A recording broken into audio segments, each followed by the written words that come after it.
sweeping the Russian armed forces is the proliferation of battlefield robots being tested for use with the ground forces. The range of programs suggests this is a high priority for the Russian Ministry of Defense, and the existence of such weapon systems is indicative of the importance being placed on implementing the digital revolution in the armed forces to make them capable of waging net-centric warfare relying on small units operating independently without a well-defined front line.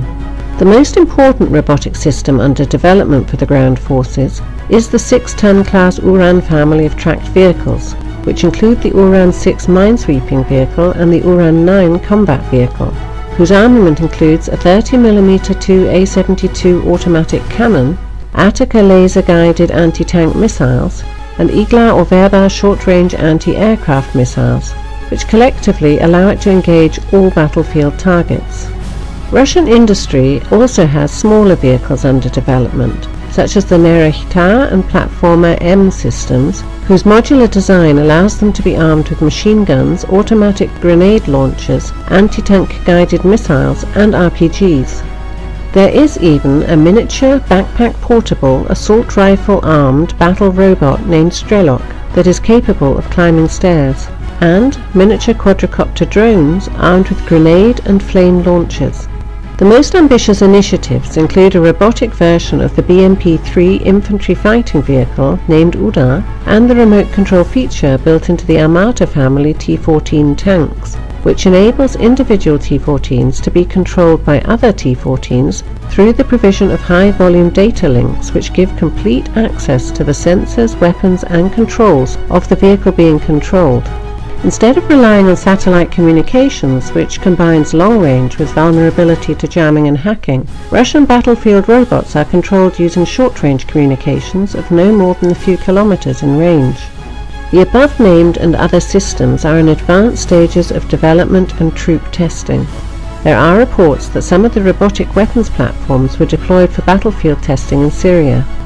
While the reports of them spearheading assaults on jihadi positions in Syria while under control by Moscow-based operators are likely exaggerated, battlefield robots are being developed to perform two kinds of missions. The comparatively small size of modern armies means that stable front lines will be rare in future warfare. Even the small in size Donbass theatre of operations has a front line consisting of checkpoints, fortified positions and garrisoned towns, rather than continuous trench lines, which presents both sides with opportunities for infiltration.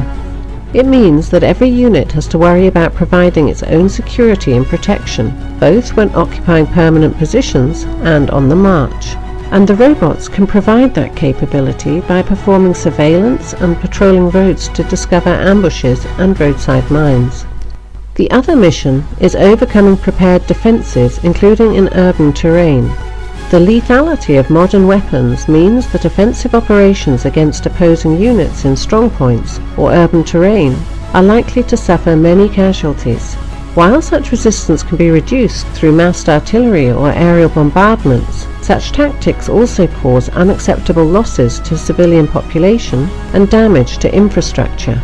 Armed battlefield robots can perform armed reconnaissance by compelling defending units to reveal their positions, by prematurely opening fire, clearing minefields and obstacles, and destroying individual strongpoints.